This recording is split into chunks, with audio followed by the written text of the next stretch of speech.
정부의 반성경적 정책을 규탄하는 국민기만인권정책 비상대책위원회가 국가인권기본계획에 포함된 독소 조항이 삭제될 때까지 활동을 이어갈 것이라고 밝혔습니다.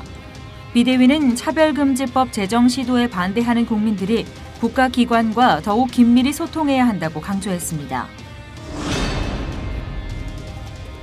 터키에 억류돼 있는 미국인 브론슨 목사 문제가 장기화되고 있습니다.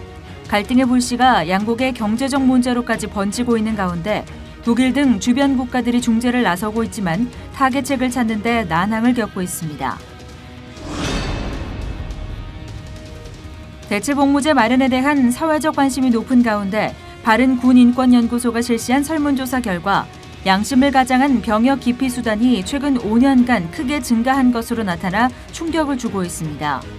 바른군인권연구소는 오는 10월 중 이와 관련한 공개 토론회를 마련해 한국교회에 미치는 영향을 논의할 예정입니다.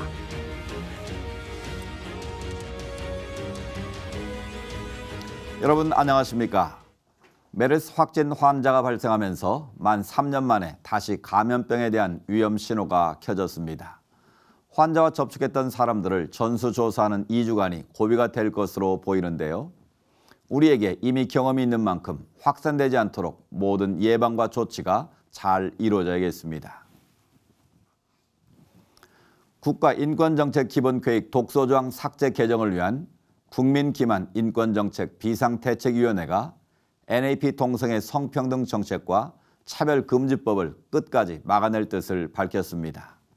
NAP 반대 의사를 가진 국민들이 국회와 지방자치단체 등과 더욱 긴밀한 소통을 이어가야 한다는 의견입니다. 조홍현 기자가 보도합니다. 지난 8월 27일 출범한 국민기만인권정책 비상대책위원회가 최근 문재인 대통령의 소수자 포용국가 선포와 법무부의 국가인권위원회 중심 차별금지법 제정 시도에 대응해 긴급 특별 기자회견을 진행했습니다. 앞서 지난 8월 7일 여러 반대에도 불구하고 제3차 국가인권정책 기본계획이 국무회의를 통과하고 최근 취임한 최영애 국가인권위원장이 성소수자 등에 대한 혐오를 언급해 포괄적인 차별금지법 제정을 역설하는 등 동성애 반대 불법화 움직임은 계속되고 있습니다. 이번 기자회견에서 국인비 공동상임총무를 맡고 있는 박효생 목사는 포괄적 차별금지법이 제정된다면 반드시 처벌 조항이 포함될 것이라며 동성애가 죄라고 설교하는 것이 어려워지고 결국 종교의 자유가 침해돼 기독교의 경우 박해에 직면하게 될 것이라고 말했습니다. 또한 그는 차별금지법 제정 시도에 반대하는 국민들이 국회와 지방자치단체 등 국가기관과 더욱 긴밀한 소통이 필요하다고 강조했습니다. 지금 정부라든지 국회라든지 지자체 지금 이 부분들에 대해서 이제 동시다발적으로 지금 이 일들이 지금 진행되고 있고요. 그리고 우리는 지금 국회를 지금 중점적으로 좀 생각을 해야 될 것 같고요. 그 다음에 지자체 쪽에서는 우리 전국 교회가 좀 맡아서 이 일들에 대해서 좀 기본의 그 학습을 하시고 전국 기독교 연합회에서 좀 앞장을 서주셨으면 좋겠고. 이날 기자회견에서는 NAP의 문제점과 국인비 출범과 역할 그리고 한국 기독교계의 대응에 대해서도 발표가 진행되며 발언자들은 이번 달에 열리는 한국교회 주요 교단들의 정기총회에서 동성애 옹호 움직임에 대한 대항의 목소리를 모아주길 요청했습니다. 시채널 뉴스 조홍현입니다. 이어서 그 밖의 교계 소식 전해드립니다. 기독교대한감리회 실행보위원회가 이철 감독회장 직무대행의 자격 없음 판결에 관련해 지난 7일 새 직무대행을 선출하기 위해 모였지만 위원 정족수 미달로 투표가 진행되지 못했습니다. 총실위가 감독회장 직무대행을 선출하기 위해서는 정원 40명 중 3분의 2인 27명이 참석해야 했지만 이날 회의에서는 23명이 참석해 일반 안건만 논의하고 주일인 오는 16일 다시 모여 직무대행을 선출하기로 결정했습니다. 회의에서는 지난 8월 16일 총회 특별재판위원회의 판결로 이철 목사가 감독회장 직무대행으로서 행한 인사나 행정명령 등이 모두 무효일 뿐 아니라 더 이상 관련 행위를 해선 안 된다는 결의가 나왔습니다. 기독교대한성결교회 윤성원 총회장이 취임 100일을 기념하는 기자회견을 갖고 다음 세대 부흥과 교단 영향력 강화 등을 위해 전력하겠다고 말했습니다. 총회장 윤성원 목사는 성결교회는 1907년 평양 대부흥 운동 당시 일본에서 신학을 공부하고 돌아온 김상준, 정빈 두 젊은이가 복음 전도관이라는 이름으로 시작한 한국적 교단이라며 앞으로도 세상에 유익을 주는 교단이 되기 위해 협력하자고 말했습니다. 기성총회는 교단 표어 실현을 위한 6대 비전에 따라 남은 회기 다음 세대 부흥을 위한 담임 목사 세미나, 작은 교회 목회 코칭 출범식 등을 진행할 예정이라고 덧붙였습니다.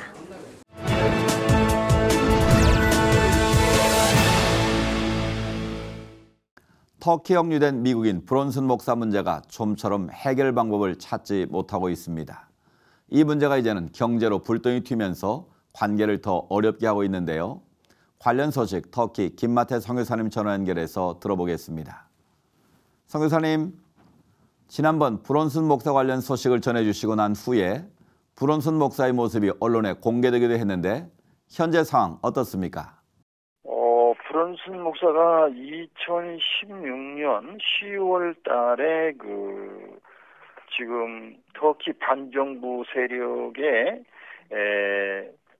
간첩 행위를 했다. 또 터키의 쿠데타 주동자였던 페툴라 귤렌과 간첩 행위를 했다는 이유로 붙잡혔거든요. 그래서 감옥에 있다가 최근에 다시 미국의 압력을 통해서 지금은 현재 집에서 지금 감금 상태죠.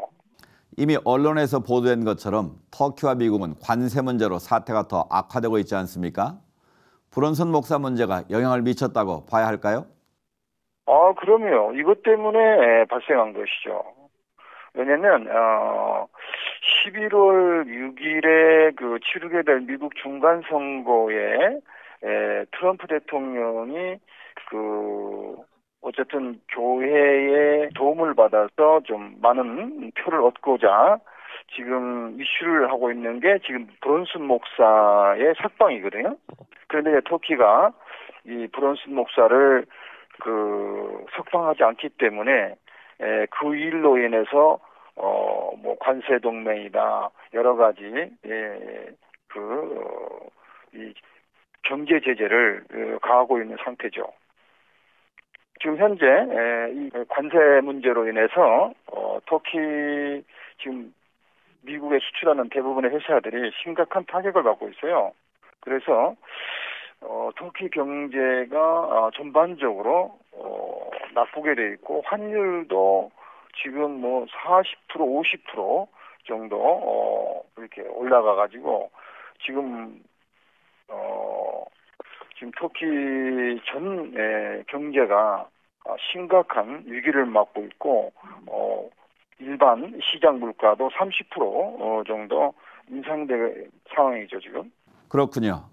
터키와 미국을 중재하기 위해서 독일이 나서기도 했는데 터키가 경제 문제로 압박을 받을 경우 극적인 타격책이 나오기도 할까요? 어떻게 보십니까?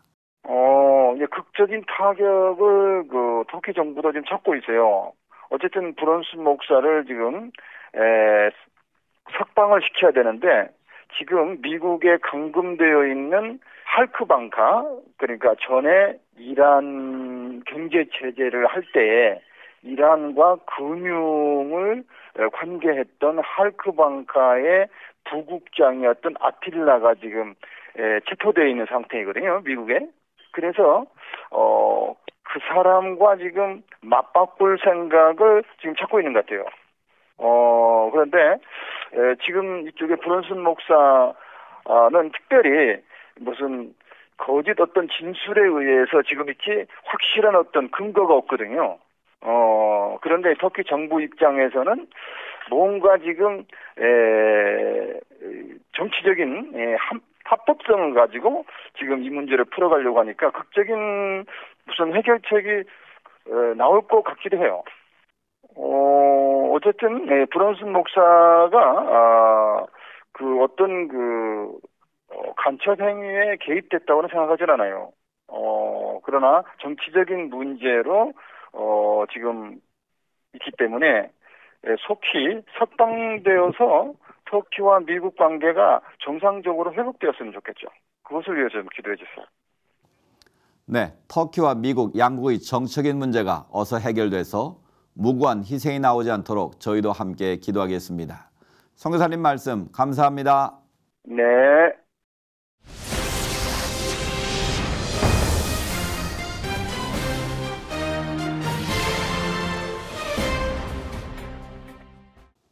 대체 복무제에 대한 사회적 관심이 뜨거운 가운데 지난달 대법원에서는 공개 변론 자리도 있었습니다. 정부에서도 복무 기간과 복무 내용에 대한 대략적인 안을 내놓은 상태인데요. 오늘 이슈를 보는 창에서는 바른군인권연구소 김영길 대표 모시고 이와 관련된 말씀 나누겠습니다. 대표님 안녕하십니까? 네, 안녕하세요. 다음 달에 바른군인권연구소가 대체 군복무제가 교계에 미치는 영향에 대해서 세미나를 여신다고요. 어떻게 진행되는 겁니까? 예, 먼저 이 대체 복무제 문제에 대해서 최근에 사회적 이슈가 되고 있는데요. 먼저 그 하기 전에 왜 이 병력 거부의 원인이 나오는지 그거부터 먼저 한번 짚고 넘어갔으면 싶어요. 네. 지금 대체 복무제에 있는 가장 근본적인 원인은 여호와의 증인, 즉 특정 종교에 관련된 문제이고요. 두 번째는 군에서 동성애를 금지하고 있습니다. 네. 그러면서 최근에 또 한 가지 문제가 대두되는 것이 성 정체성의 문제예요. 즉 남자가 여자라고 하면서 군대 안 가는 사례가 있습니다. 이 두 가지 문제가 지금 대체 복무제 문제의 가장 큰 이슈가 되고 또 원인이 되고 있는데, 즉 쉽게 얘기하면 이단과 반성경적 사상이 지금 대체 복무제 거부의 가장 병력 거부의 원인이 되고 있기 때문에 네. 이 문제를 가지고 어떻게 다뤄야 될 것인가 해서 지금 세미나를 좀 해야 되겠다 하는 생각을 가지고 있어요. 특히 지난 6월 28일 날 헌법재판소의 판결 이후에 크게 세 단체에서 지금 움직이고 있는데요. 제일 첫 번째 여호와의 증인들은 자기들은 당연히 이제 병력 거부 문제를 가지고 대체 복무제 하는 것에 대한행하면서 나가는 거 있고요. 네. 또 한 가지는 신천지가 그네들이 지금 이제 아주 평화 문제에 대해서 아주 민감하게 그네들 움직이고 있거든요. 그 신천지 이만희 집단이 이제 평화 문제를 내세우면서 이걸 가지고 우리는 평화를 사랑하기 때문에 군대 안 가겠다. 이런 문제를 가지고 또 표구에 움직이려고 있고요. 또 한 가지는 또 특정 종교인데 살생을 금지한다. 그 교리를 가지고 또 군대를 안 가는 그런 방향. 즉 이런 어떤 특정한 목적, 본래의 목적에 어긋나게 네. 이 대체 복무제 활용하려는 그런 움직임이 있습니다.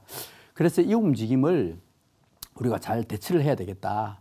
우선 먼저적으로는 법적으로 당연히 대처해야 되겠죠. 네. 공평성과 형평성에 맞게 어떻게 법적으로 대처해야 되겠는데 법적으로 대처할 수 없는 부분이 있습니다. 바로 그것이 우리나라 국민들이 가지는 도덕적인 문제와 또 한 가지는 이걸 또 종교적으로 문제를 풀어야 돼요. 왜? 네. 이 병력 거부의 문제가 종교하고 밀접하게 관련되어 있기 때문에 그렇게 함으로 해서 1차적으로는 법적인 문제를 풀고 2차적으로는 도덕 종교적으로 이 문제를 풀어야 되겠다. 그런 측면에서 그러면 가장 그래도 우리 사회를 바로 지탱하고 알릴 수 있는 우리 기독교에서 교계에서 이걸 어떻게 좀 대체를 했으면 좋겠다 해가지고 지금 세미나를 지금 계획하게 되었습니다. 네, 아주 중요한 이슈인데요. 앞서 말씀인 대로 지난달 대법원에서 이 군 대체 복무를 위한 공개 변론도 있지 않았습니까? 그렇습니다. 어떻게 예. 보셨습니까?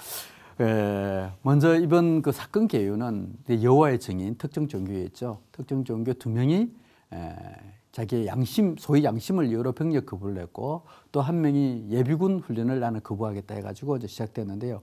핵심은 이 종교적, 양심적 병력 거부의 처벌입니다. 양심이 우선이냐, 안 그러나 병력 의무가 우선이냐, 네. 이 두 개를 가지고 있는데 더 쉽게 가면 나는 종교와 신앙을 지키기 위해서 군대 가지 않겠다. 그것이 정당하냐 아니냐 이것이 이제 대부분의 공개 변론이었거든요.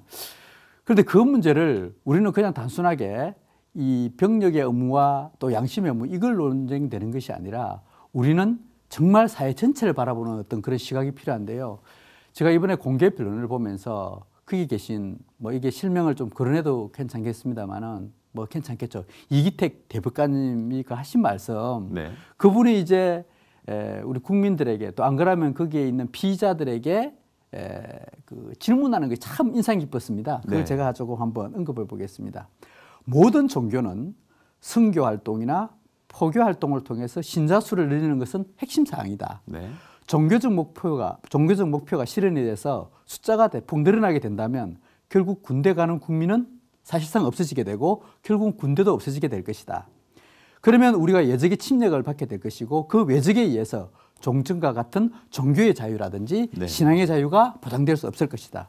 결국 피고인들의 논리대로라면 피고인들이 지키고자 하는 그 종교와 신앙을 종국적으로는 본인이 가장 꼭 목숨을 걸고 지키고자 하는 그 종교와 신앙은 잃게 될 것이라는 이 말을 했어요. 네. 그 말이 어쩌면 지금 우리 사회를 대변하고 있고 또 우리 이번 그 공개 변론의 핵심적 사항이 아니냐, 또 우리가 앞으로 다가갈 방향이 아니냐, 그렇게 생각이 들었습니다. 네, 지금 잠깐 언급해 주셨는데 공개 변론 당시에 그 대법관의 말이 굉장히 인상적인데요. 네. 모든 종교라는 게 당연히 포교를 중요한 수단으로 목적으로 삼고 있지 않습니까? 네. 그런데 만약 우리나라 젊은이들이 다 이 병역을 기피하기 위한 수단으로 여호와 증인을 선택한다면, 아까 말해서 신천지를 선택한다면 이 국방의 신사임은 누가 지겠습니까? 라는 측면에서 볼 때 이 대체복무 관련 이 법의 제정은 굉장히 중요하게 보여지는데 어떻게 보시는지. 예, 지금 우리 이번 기회를 통해서 우리 교계나 또 우리나라 국민들이 좀 알아야 될 게요. 자, 군대의 존재 문제에서만 조금 간단히 생각했으면 좋겠습니다. 군대의 존재라는 것은 전쟁을 하는 집단이 아니라 전쟁을 막는 집단이 군대입니다. 전쟁은 힘의 균형이 깨어 있을 때에 전쟁이 반드시 나타나게 되어 있거든요. 힘의 균형이 균등할 때는 전체 전쟁이 발생하지 않습니다. 그런데 지금 이 대체복무제라든지 이 군복무 거부 문제가 최근에 이제 예술 문화 문제도 지금 우리나라 국민의 형평성 문제 때문에 거론되고 있는데요. 현재 이 진행되고 있는 핵심이 어디에 가 있는가 하면 소수자 인권 중심에만 가 있는 거예요. 네. 그래서 병력의 이 문제를 그 사람들의 초점을 맞추다 보면 이건 문제를 풀 수가 없습니다. 병력의 임무를 수행하는 사람은요, 제일 먼저 우리가 고려해야 될 것은 형평성이에요. 네. 균등하지 못하고 공정하지 못하고 형평성이 있다 그러면 국민의 공감대를 얻지 못하기 때문에 이 문제에서 저는 초점을 맞춰야 된다고 봅니다. 병력의 의무를 수행하는 사람은요, 가장 중요한 것을 두 개를 자기가 담보를 하고 하는 거예요. 제일 먼저 자기의 생명권. 네. 우리는 지금도 전방에서 가끔씩 뭐 지뢰를 밟아서 네, 한다든지 사고를 한다든지 이 생명권을 담보를 하고 있고, 두 번째로는 자유권입니다. 네. 내 자유를 잠깐 놔놓고 국민의 생명과 내 부모, 내 형제를 지키기 위해서 가기 때문에 자유권을 담보로 해서 간단 말이에요.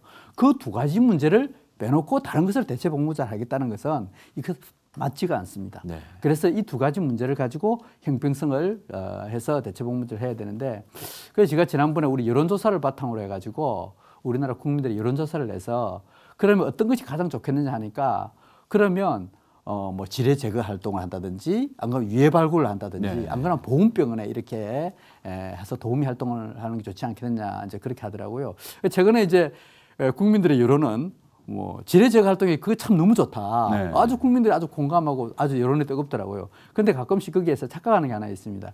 저희가 지뢰 복무제를 내세우는 것은 DMZ 내에 있는 지뢰가 아니고요. 네. 민통선, 민간인이 다니는 지역에 이게 기계로 찾지 못하는 게 있어요. 더신을 신고 가서 이렇게 밟아줘야 돼요. 눈으로 확인해야 돼요. 저도 이제 남부 그 관리구역 경의선 그 개성공단 할 때 그 지뢰 제거할 때 직접 더신 신고 들어갔어요. 예. 그럼 일반 기계로 들어가고 나서 이렇게 발을 밟아가지고 확인하는 것이 지뢰 제거 임무거든요. 그런 활동을 해라. 그러면 정말 그네들의 신념과 인연에 맞지 않겠느냐. 이제 그런 식으로 내세웠는데 아주 좀 왜곡돼 가지고 뭐 저 지뢰지대 DMZ 내가지고 지뢰 제거한다. 그거는 안 맞습니다. 그거는요. 그거는 군인들이 직접 하는 건데 좀 잘못 왜곡된 거고요. 저희들이 생각하는 건 순수하게, 예를 들어서 우리 우면산 지역에 지난번에 폭우 나가지고 산사태 나가지고 네. 그 지뢰가 떠내려온 게 있어요. 아직도 네. 그 지뢰가 남아 있거든요. 그러면 우리 못 들어가면 위험하단 말이에요. 그러면 거기에는 사람이 직접 들어가서 발을 밟고 눈으로 확인해서 해야 돼요. 근데 위험하지는 않아요. 네. 들어가서 이제 그런 활동을 이제 해야 된다는 그런 사례였죠. 그래서 다시 한 번 더 한다 그러면 대체복무제 문제만큼은 국민의 형평성과 공정성 문제를 가지고 해야 된다. 그렇게 말씀드리고 싶습니다. 네. 통계 자료에 의하면 최근 5년 동안 양심을 가장한 병역 기피 수단이 점점 늘고 있다고 그러는데, 이게 대체복무가 진행되기도 전에 늘고 있는데 이걸 법으로 만들면 더 확산되지 않겠습니까? 그렇습니다. 눈으로 보이지 않는 것, 그건 더 많을 수도 있고요. 실제적으로 이제 법으로 확인된 것만 2012년도에 9건으로부터 45건, 43건, 47건, 53건, 작년에다 약 60여 건이 계속 증가하고 있습니다. 네. 왜 그런가 하면 남자들은 그냥 물론 뭐 해병대 가는 뭐 긍정적인 사람도 있지만 대체적으로 우리나라 젊은이들이 군대 가는 것을 이제 시간 낭비라고 그렇죠. 생각하니까 안 가려고 네. 그러죠. 그러다 보니까 별의별 수단을 다 쓰고 군대 안 가려고 그렇게 하고 있는데 그게 점점 이렇게 증가하고 있고요. 특히 이번에 대체복무제 문제 가지고 저희들 그 한국교육-언론회와 여론조사를 했는데요. 19세부터 29세까지 21.5%가 대체복무제가 허용되면 종교를 바꾸겠다 그럽니다. 그러니까 어마어마한 충격이죠. 그렇죠. 만약에 그러면 약 그 인구 비율을 가지고 약 150만 명, 매년 단위로 봐서는 한 6만 명 내지 7만 명이 나는 군대 안 가기를 위해서 종교를 바꾸겠다 하고 이렇게 하고 있습니다. 네. 그러면 한 교회를 봐서는 안 되지만은 우리나라 국가 전체로 봐서는 아주 심각한 사태가 발생했습니다. 예. 국방부에서 정식으로 아직 안을 내놓은 건 아니지만 예. 개괄적인 틀은 마련한 것 같은데 예, 그렇습니다. 이게 교계나 시민단체에서 주장한 내용들이 반영이 된 겁니까? 좀 안타깝게도 전혀 지금 반영이 안 되고 있습니다. 네. 지금 국방부에서는 처음에는 지금 교정직, 교도소에서 교정직으로 봉사한다든지 소방직으로 근무하면서 2년 동안에 복무하는 안을 내세우고 있는데 그건 전혀 반영이 되지 않고요. 지금 이제 저희들이 계속 이제 의견도 제시하고 국방부에서 또 아래들수들을 하고 국회에서 세미나도 하고 그러면서 10월 중순경에 이제 공개 토론회를 한번 하겠다 그럽니다. 네. 그래서 다시 안을 확정해 나가겠다 그러는데 그런데 결국은 저희들은 입법은 국회에서 하기 때문에 시민단체 힘을 모아서 또 정말 우리나라 국민들이 원하는 게 뭔지 우리나라 젊은이들이 원하는 게 뭔지 그렇게 모아서 계속 의견을 좀 제시하려고 이렇게 계획하고 있습니다. 앞서 잠깐 언급해 주셨습니다만 이 군 대체 복무제가 시행이 된다면 특별히 우리 교계 입장에서는 매우 심각한 문제가 아니겠습니까? 예, 그렇습니다. 지금 우리 교계에서는 이 문제에 대해서 최근에 동성애 문제라든지 그 난민 문제, 가짜 난민 문제에 대해서는 조금 관심을 가지는데 이 대체 복무제 문제에 대해서는 내 교회 문제가 아니니까 교계 입장에서 조금 관심이 좀 덜해요. 네. 그래서 아까 세미나도 우리 교계의 관심도 좀 제고시키면서 이렇게 하려고 하고 있는데 한국 교회에 당장은 아니지만 나중에 어마어마한 영향을 미칠 거라고 생각이 됩니다. 네. 그래서 지금 한국 교회가 가난한 성도 문제 때문에 많은 영향을 미치고 있는데 아빠 젊은이들 없으면 우리 교회는 무너질 수밖에 없잖아요. 그래서 그렇죠. 그 관심을 좀 많이 가졌으면 하는 그런 꼭 바람이 있습니다. 앞서 말씀드린 대로 10월에 이제 토론회를 계획하고 계신데 이제 거기서 좋은 의견들이 많이 나오겠습니다만 그 세미나 이후에 어떤 대안들, 어떤 움직임이 있을 것 같습니까? 제일 먼저 이번 세미나를 통해서요, 우리 청년들을 깨울 겁니다. 청년들에게 이 여호와의 증인들의 문제, 또 잘못된 교리들의 문제가 너희들의 앞일, 순간적인 앞에 당장 군에 가기 싫다는 그게 아니라 앞으로 너희들이 미래를 보고 어떻게 선택을 해야 되는 그 문제를 먼저 깨우실 거고요. 그 다음에 또 두 번째로는 국방부나 나머지 이기적인 집단들, 이 대체복무제를 이용해서 포기하려고 하는 그 악용하는 그 문제를 알릴 것이고요.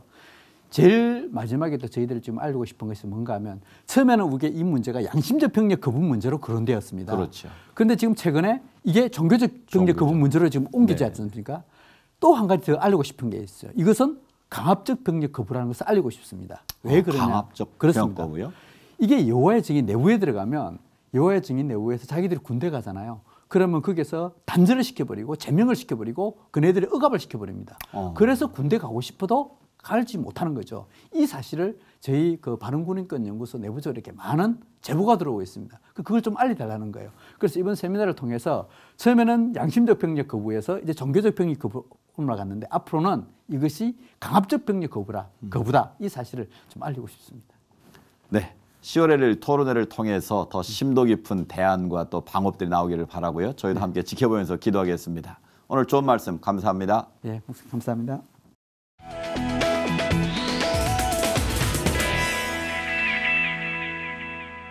북한의 구구절 행사가 예상보다 조용하게 치러졌습니다. 핵을 과시했던 종전의 열병식과는 사뭇 다른 분위기였는데요. 과연 이전과 달라진 북한이 될 것인지 앞으로 있을 모든 시간을 통해서 북한 스스로 증명해야 할 겁니다. 오늘 순서는 여기까지입니다. 시청해주신 여러분 고맙습니다.